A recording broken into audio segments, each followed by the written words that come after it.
Welcome to Life Habit Week 3. Let's get started. Make each meal a protein plus a carbohydrate.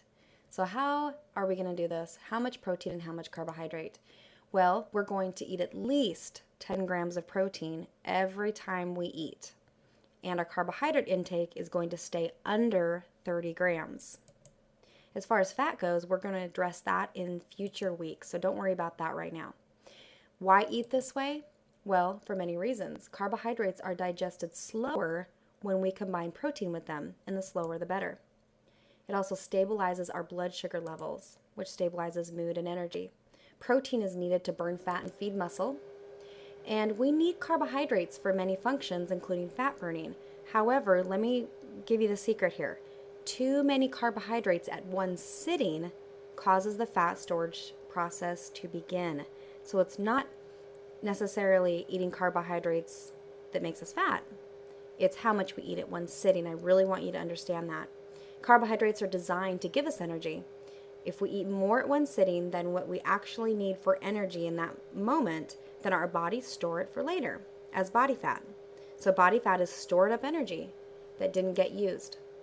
30 grams of carbohydrate is an amount that your body can use for daily energy needs without going into surplus. So really remember that 30 grams of carbohydrate is totally fine every time we eat. The exception to this is after vigorous exercise, our carbohydrate needs increase slightly to about 45 grams. So an example of this would be if someone were to drink a post-workout recovery shake of Advocare. And that shake is designed to replenish carbohydrate, and so this carbohydrate needs do go up that meal that we eat immediately after a workout. So that's an exception to the rule. Okay, so what's protein? We just really need to identify foods that have protein in it.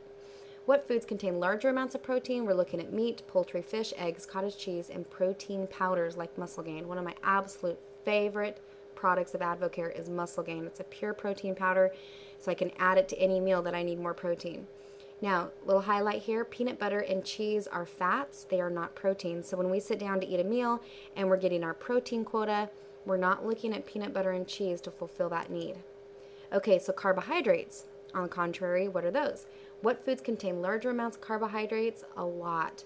Bread, bagels, rolls, croutons, cereal, oatmeal, tortillas, crackers, rice, all flour products, all fruit and fruit products, yogurt and milk, corn, peas, squash, potatoes, and yams, beans, lentils, candies, sweets, pastries, alcohol, and then all sauces and dressings, you want to check those for the sugar content on the back. Both carbohydrate and protein foods. Some foods are both carbohydrate and protein all packaged in one. So when we sit down to eat a meal, we might be eating the perfect balance. And so when we look at this, an example of foods with both carbohydrate and protein is yogurt, milk, and soy milk. Have both carbohydrate and protein in them. However, when you look at milk and yogurt, you might look at the protein content because very rarely will it have over 10 grams of protein. It'll be under 10 grams, so that still wouldn't be adequate in the protein side, okay? But just know that there's a little bit of protein in there. And then soy foods, and then Advocare bars. Nearly every single bar that Advocare has over 10 grams of protein, so you'll be good there. And then Advocare shakes also have protein and carbohydrates, so the shakes are perfectly balanced, a 1-to-1 ratio of carbohydrates to protein. That 1-to-1 ratio is very helpful with getting results. Okay, so Advocare products alone, let me show you this. I want you to see where they fall into what category. Well, mainly carbohydrate products are Spark, Cappuccino, V16 has very, very, very little carbohydrate, and Muscle Fuel has a tiny bit. Now, mainly protein is the Muscle Gain powder. That's why I love it, because I can use it to add on to any carbohydrate I'm eating to make sure I get enough protein for my meal.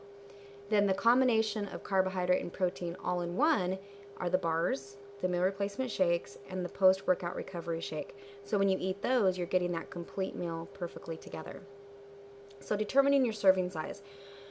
You might be saying, oh, I don't even know what 10 grams looks like. What does that look like? So I want to show you here.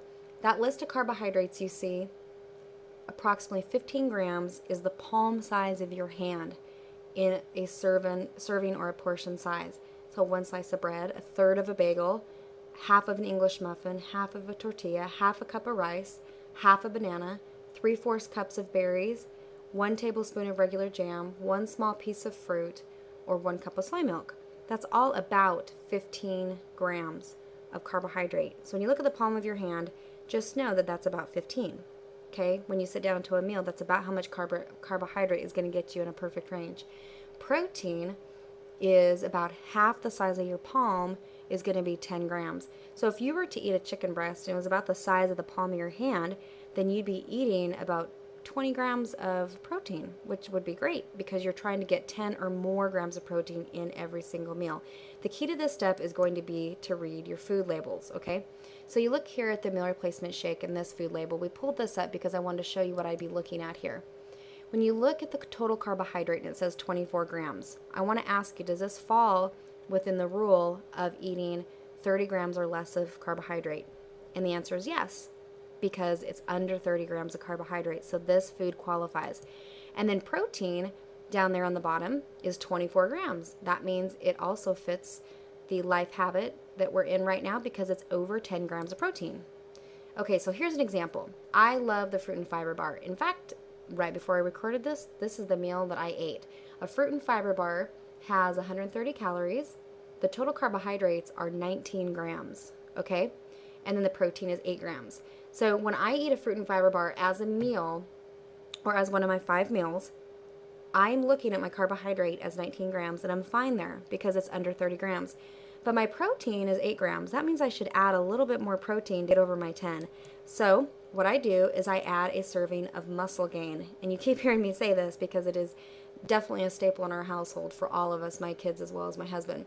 And that word muscle gain is a little deceiving, by the way, because it has a leaning effect. It's protein that gets into your system, gets digested quickly.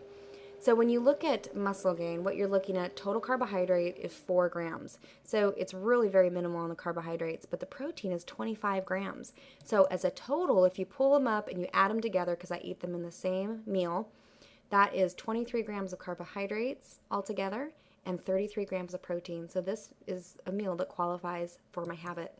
Okay, how are we going to make this happen? Okay, again, we're not going to count vegetables in the carbohydrate equation, okay? Because vegetables are carbohydrates, and many of you know that, but we're not going to count that because we're not going to get that complicated. So vegetables are considered free foods all around. Number 2, Advocare drinks like Spark and Cappuccino, we're not going to count those into your 30 grams of carbohydrate budget either if they're consumed separate from your meal. So if you're just squeezing a Spark in mid-afternoon or a Cappuccino, don't worry about it. You're not counting that, okay? Because it's under the 30 grams of carbohydrate, so it's fine.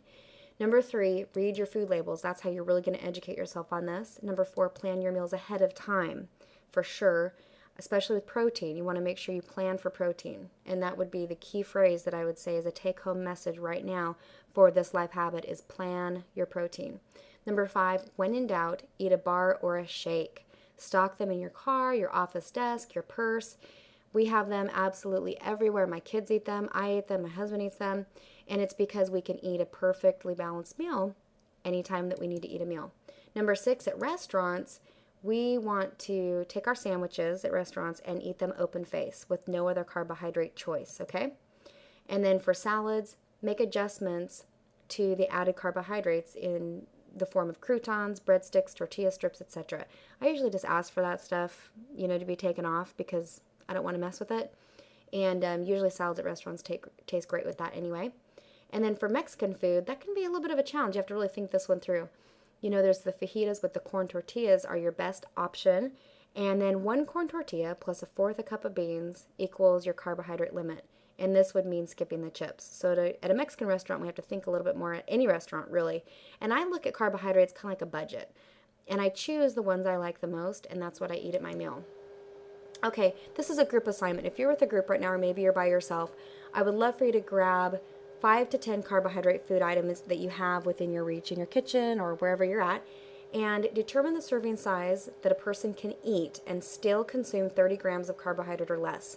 So you're going to go to that food label and you're going to look at the total carbohydrates and you're going to see how much you could eat of that food and still stay under the 30 grams. Okay, so here's a little hint. You're going to want to read the serving size at the top of the label and then read the grams of total carbohydrate at the bottom. Okay, so this is how you're going to get your point. When you have 0 to 30 grams of carbohydrates at each meal, so remember, you might have a meal that has no carbohydrates, and that's fine. But you have to get at least 10 grams of protein every time you eat to get your point. Okay, so there's your point. Each day that you eat at least 10 grams of protein in each meal, you're going to get a point. Now you forfeit your point and you don't give yourself a point if you eat less than 10 grams of protein in any one meal. So you didn't eat enough protein at a meal, you don't get a point. If you eat more than 30 grams of carbohydrate at any one meal and you overdid it on the carbohydrate, then you don't get a point either. Okay, how are you guys doing with this? Are you ready? Let's make it happen, and I'll see you at the next habit.